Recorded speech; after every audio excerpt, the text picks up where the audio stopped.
মুসা আলাইহিস সালামের একজন উম্মত হাসরের ময়দানের মধ্যে আমলনামার হিসাবে সে জাহান্নামে চলে যাবে।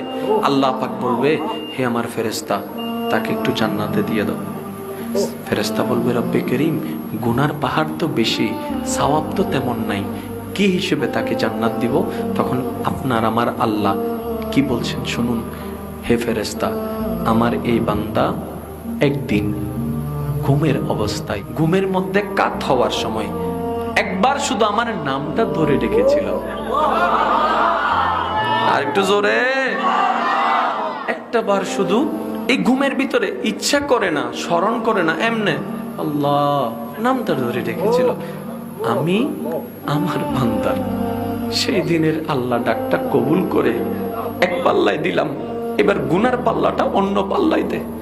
ফেরেশতারা যখন ওই আল্লাহ নামের মোহাব্বতটা এক পাল্লায় দিবে, গুনার পাল্লা